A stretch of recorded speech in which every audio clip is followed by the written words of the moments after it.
আমার প্রিয় ছাত্ররা, আজ আবার আমার ক্লাসে অর্থাৎ জিৎ সরকার স্যারের ক্লাসে তোমাদেরকে স্বাগত। আজকে আমরা যে বিষয়টা নিয়ে একটু আলোচনা করব সেই বিষয়টা হলো স্তূপ পর্বত। দেখো আমি লিখেছি এবং তার ইংরেজি হলো ব্লক মাউন্টেন, অর্থাৎ ভূমিরূপ গঠনকারী প্রক্রিয়া ও পৃথিবীর বিভিন্ন ভূমিরূপ। আমরা যে চ্যাপ্টারটা আলোচনা শুরু করেছিলাম বেশ কিছুদিন আগে থেকে পর্যায়ক্রমিক আলোচনার মাধ্যমে আমরা প্রথমে ভঙ্গিল পর্বত, তারপর আগ্নেয় পর্বত আলোচনা করেছি। আজকের ক্লাসটায় যেটা আলোচনা করব আমরা ব্লক মাউন্টেন বা স্তূপ পর্বত। আশা করছি আগের ক্লাসগুলো তোমরা প্রত্যেকেই দেখেছো এবং তোমাদেরকে সাহায্য করতে পেরে আমরাও খুব আনন্দিত। এবং তোমরা যে ক্লাসগুলো হয়ে গেছে সেখান থেকে নিজেদের মতো করে পড়াশোনাটা করতে পারবে এই আশা নিয়ে এই লকডাউন পিরিয়ডে তোমাদেরকে এই প্রচেষ্টার মাধ্যমে পড়ানোর চেষ্টা করছি। এবং তার সাথে সাথে আমি বলবো আরও অন্যান্য স্কুলের ছাত্রছাত্রীদের কথা, যারা আমি দেখেছি এই চ্যানেলটাকে ফলো করেছে এবং কয়েকজন তোমাকে ফোনই করেছে এবং তারা অনেক প্রশ্ন তারা জানতেও চেয়েছে বা অনেক জায়গায় তারা বিভিন্ন ধরনের কথা বলেছে বা মন্তব্য করেছে, ওখানেও লিখেছে। তার জন্য আমি খুব খুশি। যাই হোক, তোমাদেরকে সাহায্য করতে পেরে আমি খুব আনন্দিত। চলো শুরু করা যাক। আজকের যে বিষয়টা আমরা দেখব সেটা হচ্ছে ব্লক মাউন্টেন। দেখো, স্তূপ পর্বত পড়ানোর আগে কয়েকটা বিষয় সংক্রান্ত ব্যাপারে আমি আরেকবার একটু রিমাইন্ডার দেব। কারণ অনেক সময় আমি দেখেছিলাম যে কমেন্টে মহীভব কালরণ বিষয়টা নিয়ে অনেকে জানতে চেয়েছিল, কিন্তু আমি যদিও বারবার ভালো করে বলার পরও কমেন্টে ছিল, তাও এটা পড়ানোর সময় যেহেতু মহীভব কালরণটা এর সঙ্গে রিলেটেড, তাই আমি একটু আলোচনা করব। দেখো, আমি খাতার ঠিক উপরে মহীভব কালরণ কথাটা লিখেছি, আশা করছি তোমরা প্রত্যেকে দেখতে পাচ্ছ। এই মহীভব কালরণ বিষয়টায় ব্লক মাউন্টেনের সঙ্গে রিলেটেড, কারণ আমরা জানি মহীভব কালরণের ফলে কিন্তু স্তূপ পর্বত গঠিত হয়। ইংরেজি কি? এপিরোজেনিক মুভমেন্ট। গ্রিক শব্দ এপিরস এর অর্থ হচ্ছে মহাদেশ ও জেনেসিস কথার অর্থ হচ্ছে সৃষ্টি। অর্থাৎ এই যে এপিরোজেনিক যে ওয়ার্ডটা একটি গ্রিক শব্দ থেকে উৎপত্তি লাভ করেছে, যার এপিরস কথার অর্থ হচ্ছে মহাদেশ আর জেনেসিস কথার অর্থ হচ্ছে সৃষ্টি। অর্থাৎ যে আলোড়নের ফলে আমাদের মহাদেশ গঠন হয় সেটাকেই আমরা মহীভব কালরণ বলি। এটা আমি প্রথম ক্লাসেই কিন্তু বলেছিলাম। এবং কি বলেছিলাম? এটি এক প্রকার ধীর আলোড়ন। আমরা এখানে লিখছি, দেখো এটা একটা কিন্তু ধীর আলোড়ন। তাহলে এই মহীভব কালরণ কাকে বল আমরা যদি বলি, সুতরাং যে বল, দেখো এখানে একটা ছোট্ট ছবি আমি এঁকেছি, যে বল ভূত্বকে ব্যাসার্ধ অর্থাৎ উলম্বভাবে ক্রিয়াশীল থাকে। দেখো লক্ষ্য করো, আমরা এখানে একটা ভূপৃষ্ঠ বা সারফেস লিখেছি, কেন্দ্র থেকে পৃথিবীর ব্যাসার্ধ বরাবর দেখো অ্যারো চিহ্ন দিয়ে বুঝিয়েছি, এবং অর্থাৎ উলম্বভাবে ক্রিয়াশীল, অর্থাৎ নিচু থেকে উপরের দিকে উলম্বভাবে ক্রিয়াশীল থাকছে, তাকে আমরা বলে থাকি মহীভব কালরণ। পাশাপাশি আমরা গিরিজনী আলোড়নের কথা বলেছিলাম যে স্পর্শ বরাবর যেটা ক্রিয়াশীল। তাহলে মহীভব কালরণ বিষয়টা আমরা বুঝতে পারলাম। অর্থাৎ যে অন্তর্জাত বল ভূত্বকে ব্যাসার্ধ অর্থাৎ উলম্বভাবে ক্রিয়া করলে সেই বলকে আমরা মহীভব কালরণ বলে থাকি। ফলে এই আলোড়ন যখনই উলম্বভাবে ক্রিয়াশীল হচ্ছে, তাহলে এর উপরে অর্থাৎ এই আলোড়নের উপরিভাগে ভূত্বকের যে অংশগুলো থাকে সেগুলোর উলম্ব উত্থান বা উলম্ব অবনমন পরিলক্ষিত হবে। অর্থাৎ কোনো অংশ উপর দিকে উঠে যাবে, কোনো অংশ নিচের দিকে বসে যাবে। সেই কারণেই আমাদের দেখা যায় যে স্তূপ পর্বত গঠন ও বস্তু উপত্যকার সৃষ্টি এই আলোড়নের সঙ্গে রিলেটেড। তাই জন্য আমি প্রথমেই মহীভব কালরণ কথাটা কিন্তু বলে দিলাম। আশা রাখছি তোমরা বুঝতে পেরেছো এবার মহীভব কালরণ। অর্থাৎ দেখো, এই যে ব্যাসার্ধ বরাবর ক্রিয়াশীল, উলম্বভাবে ক্রিয়াশীল, সেটাকে আমরা বলে থাকি মহীভব কালরণ। এবার হয়তো বোঝার ক্ষেত্রে কোনো অসুবিধা থাকবে না। দেন আরেকটা বিষয় আমি তোমাদেরকে একটুখানি হাইলাইট করব, সেটা হচ্ছে চ্যুতি। দেখো, চ্যুতি কথার অর্থ হচ্ছে বিচ্যুত হওয়া, অর্থাৎ কোনো একটা অংশ তার মূল অংশ থেকে আলাদা হয়ে যাওয়াকেই আমরা চ্যুতি বলতে পারি। অর্থাৎ দেখা যাক, আমরা যদি একটা ছোট্ট এক্সাম্পল দিয়ে বুঝি, অর্থাৎ আমরা কখনো ধরো খেলাধুলার সময় বা রাস্তাঘাটে চলার সময় আমাদের পায়ে অনেক সময় দেখা যায় মোচড় লাগলো বা আঘাত লাগলো, সেখানে দেখা গেল ছোট্ট একটা সরু দাগের মতো হালকা মতো ক্র্যাক তৈরি হলো। তাহলে সেটাকে আমরা কি বললাম? দেখা গেল এক্স রে রিপোর্টে পাওয়ার পর দেখা গেল হালকা ক্র্যাক সৃষ্টি হয়েছে, ডাক্তার বললো প্লাস্টার করে নিতে। কিংবা ব্যান্ডেড করে নিয়ে ঘোরাফেরা করতে। তাহলে দেখা গেল একটা ফাটল তৈরি হয়েছে অলরেডি। কিন্তু আমরা যদি সেই ডাক্তারের পরামর্শ না শুনে আবার পুনরায় খেলাধুলা করতে যাই এবং সেই জায়গায় আরও আঘাত লাগলো, অর্থাৎ তার পীড়ন মাত্রাটা আরও অত্যধিক হলো, তাহলে দেখা যায় যে সেই ফাটল বরাবর হাড়ের ওই অংশটা মূল অংশ থেকে বিচ্যুত হয়ে গেল। ঠিক লক্ষ্য করো, আমি একটা ছোট্ট ছবি এখানে একটা এঁকেছি যে এই ধরো একটা শিলাস্তর যেখানে অত্যধিক পীড়ন বা টান সৃষ্টি হয়েছে, যে টান বরাবর শিলাস্তরের একটা অংশ দেখো খুলে এখানে উপস্থিত হয়েছে। ওই যে বললাম প্রথমে কিন্তু ফাটল তৈরি হবে, ফাটল বরাবর যদি আমরা সচেতন হই তাহলে আমরা দেখা যায় যে হাড়ের ওই অংশটা খুলে যাচ্ছে না মূল অংশ থেকে। কিন্তু যদি সচেতন না হই আবার খেলাধুলা করতে গেলাম ওখানে আবার একটা আঘাত লাগলো, তাহলে দেখা যাবে যে সেই অঞ্চল থেকে আমাদের মূল অংশ থেকে একটা অংশ বাইরে বেরিয়ে গেল। এই যে বিচ্যুত হওয়াটাকে আমরা বলে থাকি চ্যুতি। দেখো এখানে একটা কথা আমি লিখেছি আপেক্ষিক স্থানান্তর, অর্থাৎ এখানেও আমি একটা বোঝাবার চেষ্টা করেছি। অর্থাৎ এই যে টোটাল একটা শিলাস্তর দেখো ব্লু কালার আমি বলেছি, এই বরাবর আমাদের মহিভাবক আলোড়নের সক্রিয়তা বা পীড়ন মাত্রা বাড়তে আরম্ভ করেছে। পীড়নের মাত্রা যখন অত্যধিক হয় তখন দেখা যায় শিলাস্তরের একটি মূল অংশ থেকে বিচ্ছিন্ন হয়ে যাচ্ছে। অর্থাৎ দেখো একটা গ্রিন কালারের একটা ছবি দেখে আমি একটা এরা চিহ্ন দিয়ে দেখিয়েছি যে বিচ্ছিন্ন হয়ে যাচ্ছে। এই অঞ্চলটাকে আমরা কিন্তু যে অংশটা বিচ্ছিন্ন হয়ে যাচ্ছে চ্যুতি হিসেবে চিহ্নিতকরণ করতে পারি। তাহলে চ্যুতির যদি আমি ডেফিনেশন বলি তাহলে কি বলবো, যে ভূ আলোড়নের ফলে শিলায় যে সংনমন বলের সৃষ্টি হয় তার প্রভাবে শিলায় সংকোচন ও পীড়ন হয়। অর্থাৎ সংকোচন ও পীড়ন হয়, কিন্তু এই পীড়ন ও সংকোচনের মান কিন্তু অসম প্রকৃতির হবে। তার কারণ আমাদের যে সংকোচন এবং পীড়ন যে টান তার যে বল প্রয়োগ মাত্রা যেহেতু আলাদা আলাদা হবে, সুতরাং তার পীড়ন মাত্রাও কিন্তু আলাদা আলাদা হবে।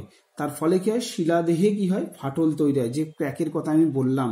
অর্থাৎ প্রত্যেকটা শিলাস্তরে কি হচ্ছে, একটা নির্দিষ্ট পীড়ন মাত্রা সহ্য করতে পারে, সেই পীড়ন মাত্রা অতিক্রম করলেই দেখা যাবে সেই ফাটলের সৃষ্টি হয়ে থাকে। এই ফাটল বরাবর দেখা যায় যে শিলাস্তরের একটি অংশ যখন মূল অংশ থেকে দূরে সরে যায় তখন তাকে আমরা বলে থাকি চ্যুতি। এক্স্যাক্টলি তার এক্সাম্পলটাই আমি কিন্তু এখানে দিয়েছি।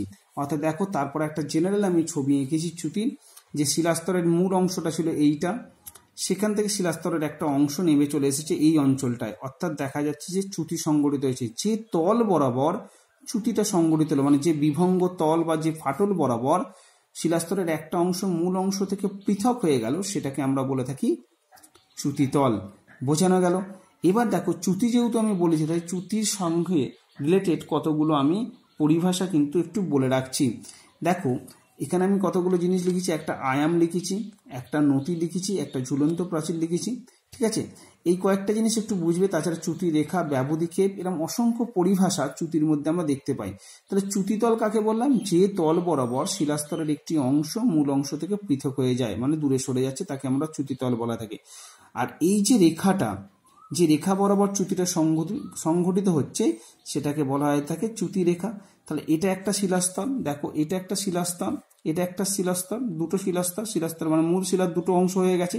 এই যে শিলাস্তরের অংশটা যখন চ্যুতি রেখার সঙ্গে যে কাল্পনিক রেখা দ্বারা মিলিত হচ্ছে, এই দেখো অ্যারো চিহ্ন দিয়ে করেছি, চ্যুতি রেখার সঙ্গে শিলাস্তরের যে রেখাটা একটা কাল্পনিক রেখা দ্বারা মিলিত হচ্ছে তাকে বলা আয়াম, তাকে বলা আয়াম। আর চ্যুতি রেখাটা শিলাস্তরের সঙ্গে যে অনুভূমিক তল তৈরি করছে, দেখো এই যে এইটা এসে এই চ্যুতি রেখার সঙ্গে যেটা আমরা অ্যারো করে দেখিয়েছি, এই অনুভূমিক তল তৈরি করছে, সেটাকে বলা হয় থাকে নতি। বোঝানো গেল?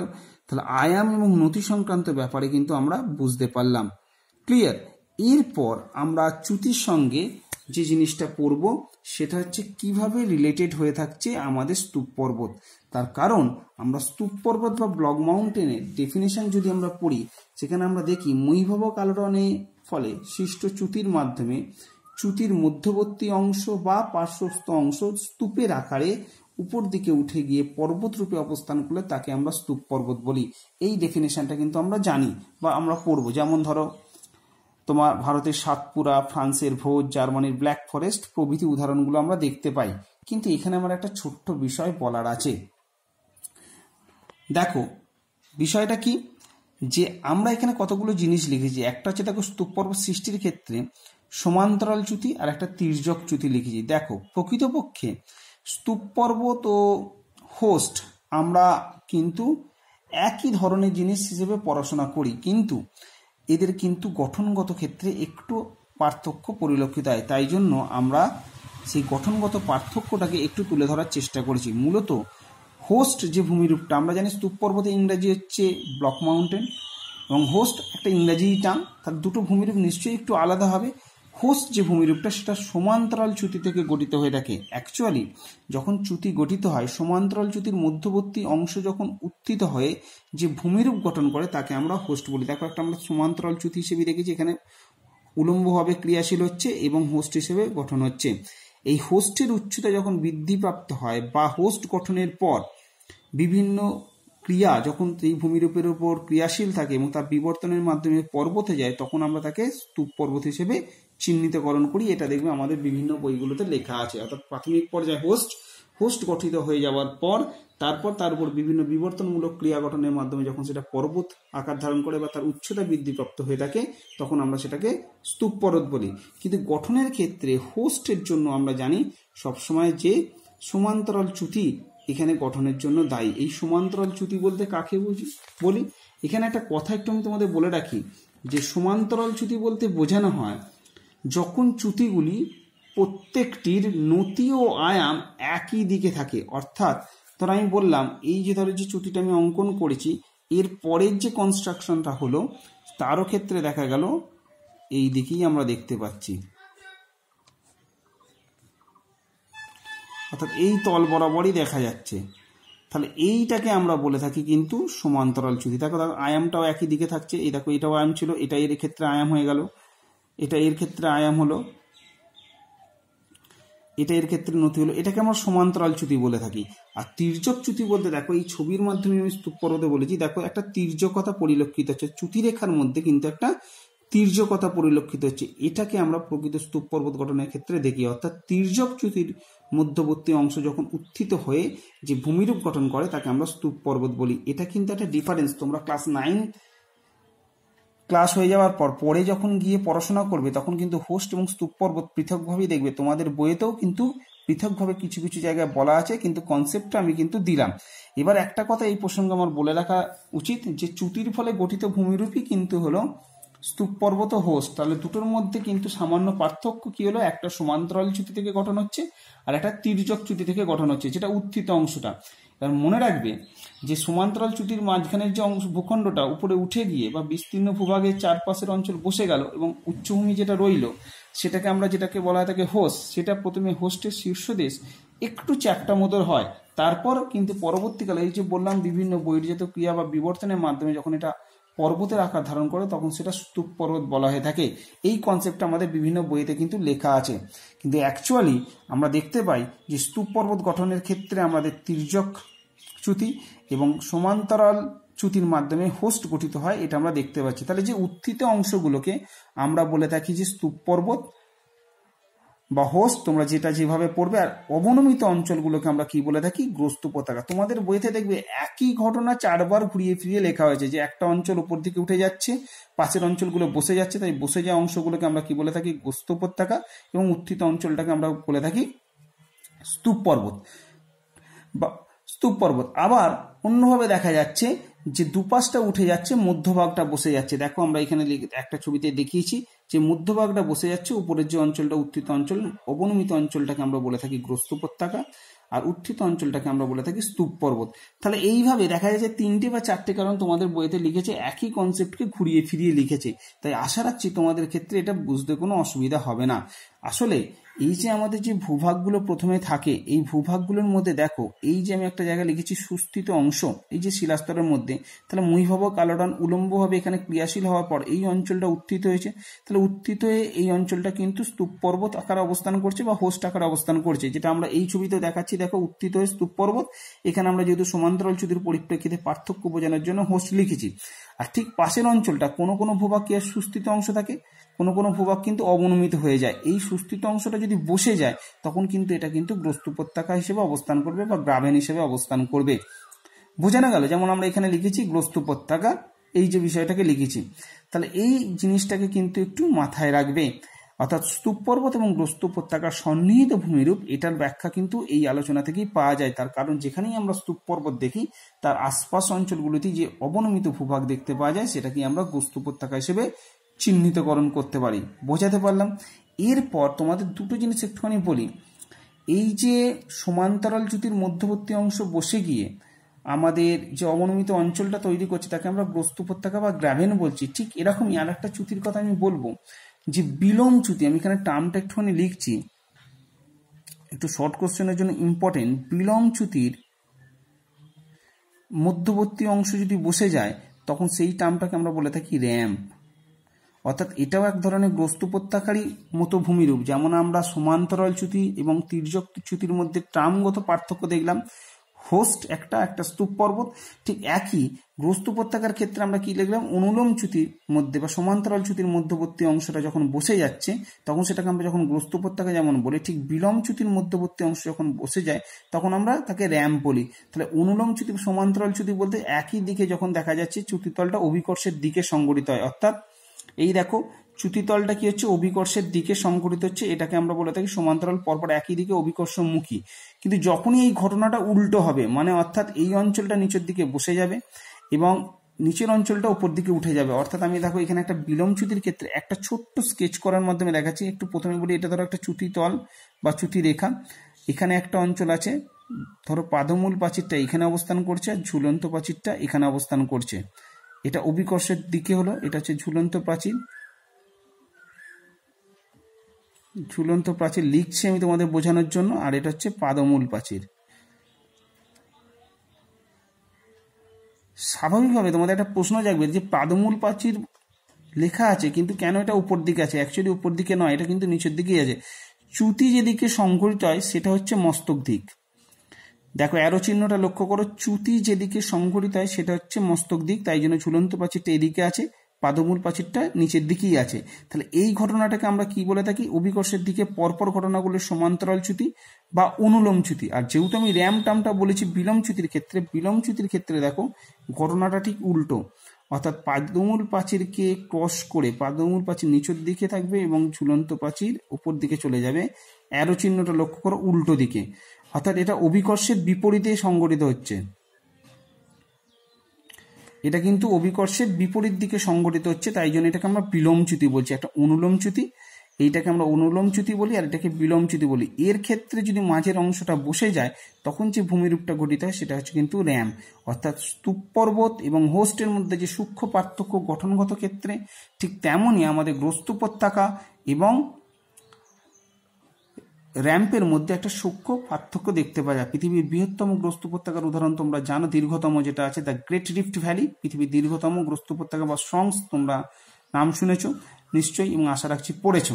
এবার দেখো আমরা যে জিনিসটা আজকে পড়ে নেবো সেটা হচ্ছে আমাদের স্তূপ পর্বতের বৈশিষ্ট্য। প্রাথমিকভাবেই আমরা যদি দেখি এই যে ছবিগুলোর মাধ্যমে যে জেনারেল বৈশিষ্ট্যগুলো পাই, এটা মহীভবক আলোড়নের ফলে সৃষ্ট আমরা জানি, চ্যুতির মাধ্যমে এটা সংঘটিত হচ্ছে। দেখো চ্যুতির ফলেই হচ্ছে শিলাস্তরের আপেক্ষিক স্মরণ ঘটছে, অর্থাৎ উত্থান ঘটছে বা অবনমন হচ্ছে। এই যে স্তূপ পর্বত গঠিত হচ্ছে, স্তূপ পর্বতের পার্শ্ব অংশটা কি হচ্ছে, যেখানটা স্তূপ পর্বত থাকে পার্শ্ব অংশগুলোকে বসে যায়, অর্থাৎ গ্রস্ত উপত্যকা পাশাপাশি অবস্থান করছে। এই পর্বতের কি হচ্ছে, শৃঙ্গ খুব একটা দেখা যায় না। আর যদি শৃঙ্গ তৈরি হয় প্রাথমিক পর্যায়ে যদি হোস্ট হয়, তারপর বিবর্তনের মাধ্যমে সামান্যতম শৃঙ্গ তৈরি হয়ে থাকে। এর এক অংশটা খাড়া দেয়াল থাকে, অর্থাৎ একটা অংশ বেশ খাড়া। দেখো আমি দেখালাম এই যে স্তূপ পর্বতের এই দিকের ঢালটা কিন্তু খুব খাড়া। এবার দেখো খুব পরিষ্কার একটা যদি উদাহরণ দিই, আমাদের সাতপুরা একটা কিন্তু হোস্টের উদাহরণ, কিন্তু আমরা স্তূপ পর্বত হিসেবে পড়ি। তার কারণ আমরা ক্লাস 9-এর ক্ষেত্রে বা 10-এর ক্ষেত্রে আমরা এই যে হোস্ট আর স্তূপ পর্বতের পার্থক্যগুলো খুব একটা বেশি দেখি না, কিন্তু যখনই আমরা 11-12-এর ক্ষেত্রে চলে যাব তখন কিন্তু এই পার্থক্যগুলো সুস্পষ্ট হয়ে ওঠে। কিন্তু পশ্চিমঘাট পর্বত কিন্তু একটা তির্যক চ্যুতস্তূপ পর্বত, এটা একটা প্রকৃষ্ট উদাহরণ, সেটা কিন্তু আমি ওই জন্য দিয়েছি তোমাদের বোঝার জন্য। তাহলে কি বৈশিষ্ট্য দেখলাম, যে এটা মূলত চ্যুতির মাধ্যমে মহীভবক আলোড়নের ফলে সৃষ্ট। এর যে ঢালগত, অর্থাৎ একটা দিক বেশ খাড়া মতো দেখতে পাওয়া যায়, শৃঙ্গটা মধ্যম প্রকৃতির হয়ে থাকে। স্তূপ পর্বত যেখানেই দেখতে পাবো সেখানেই আমরা গ্রস্ত উপত্যকা দেখতে পাবো। ক্লিয়ার? তাহলে এই বিষয়গুলো আমরা কিন্তু দেখা যায় যে স্তূপ পর্বতের বৈশিষ্ট্য হিসেবে পড়ে থাকি। আরেকটা জিনিস আমি একটু কথা বলে রাখি, এই যে স্তূপ পর্বত ও গ্রস্ত উপত্যকার সন্নিহিত ভূমিরূপ, এর জন্য কিন্তু ভূমির ঢালের পার্থক্য পরিলক্ষিত হয়। যেমন ধরো আমরা যদি ভারতের অধিকাংশ নদী কি দেখি, দক্ষিণ ভারতের অধিকাংশ নদীগুলো কিন্তু পূর্ববাহিনী, তার কারণ ভারতের যে ঢাল সেটা হচ্ছে দক্ষিণ পূর্ব দিকে, যে অধিকাংশ নদী কিন্তু পূর্ব দিকে প্রবাহিত হয়ে বঙ্গোপসাগরে মিলিত হয়েছে। সে একদম নিচু থেকে যদি আরম্ভ করে, একদম কাবেরী থেকে আরম্ভ করে, গোদাবরী থেকে আরম্ভ করে মহানদী পর্যন্ত যদি আমরা যাই, তাহলে ম্যাক্সিমাম নদী কিন্তু আমাদের দেখা যায় পূর্ব বাহিনী, কিন্তু নর্মদা তাপ্তি নদী পশ্চিম বাহিনী। তার প্রধান কারণ হচ্ছে নর্মদা ও তাপ্তি নদী দুটি কিন্তু গ্রস্ত উপত্যকার মধ্য দিয়ে প্রবাহিত নদী, তাই জন্য ভূমির ঢালগত পার্থক্য দেখা যায়। তাই ভারতের সামগ্রিক ঢাল দক্ষিণ পূর্ব দিকে হলেও এই নর্মদা এবং তাপ্তি নদী দুটি পশ্চিম বাহিনী হওয়ার প্রধান কারণ হচ্ছে, দেখো আমি এখানে ছোট্ট নোট তোমাদের দেওয়ার চেষ্টা করেছি। নর্মদা নদী বিন্ধ্য সাতপুরা পর্বতের মধ্যবর্তী গ্রস্ত উপত্যকা দিয়ে দেখতে পাচ্ছ নিশ্চয়ই, আর তাপ্তি নদী সাতপুরা ও অজন্তা পাহাড়ের গ্রস্ত উপত্যকার মধ্য দিয়ে প্রবাহিত হওয়ার জন্য পশ্চিম বাহিনী হয়ে আরব সাগরে পড়েছে। বোঝা গেল?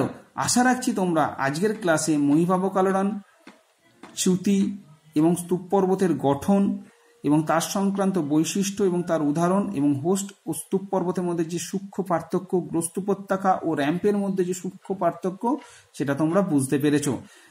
ঠিক আছে, পরের ক্লাসে আমরা আর একটা পর্বত এখানে বাকি আছে তোমাদের ক্লাসিফিকেশনে, ক্ষয়জাত বড় ছোট্ট একটা ক্লাস করব। তারপর পর্বতের প্রভাব এবং আমরা যতটুকু পর্বত সংক্রান্ত ব্যাপারে আলোচনা করলাম তার প্রশ্নপত্র বা প্রশ্ন দিয়ে দেওয়া হবে, সেটা তোমরা বাড়িতে প্র্যাকটিস করবে। আশা রাখছি আজকের ক্লাসটা তোমরা বুঝতে পেরেছো এবং যাদের মহীবাবু কালরান এবং চ্যুতি নিয়ে সমস্যা ছিল তারা নিশ্চয়ই বুঝতে পেরেছো যে মহীবাবু কালরান কি বললাম। আরেকবার রিপিট করছি ক্লাস শেষ করার আগে। দেখো, উলম্বভাবে ক্রিয়াশীল ভূত্বকের দিকে ব্যাসার্ধ বরাবর অর্থাৎ মহীবাবু কালরান, ফলে এই উপরের যে অঞ্চলগুলোর কখনো কখনো কোনো অংশের উত্থান, ধরো এরকম কোনো ভূত্বক অবস্থান করছে, তাহলে এখানে গিয়ে ধাক্কা মারলে এই অঞ্চলটা আপলিমেন্ট ঘটে যেতে পারে, অর্থাৎ উপর দিকে উঠে যেতে পারে, উত্থান হতে পারে, বা এই অঞ্চলটা বসে যেতে পারে।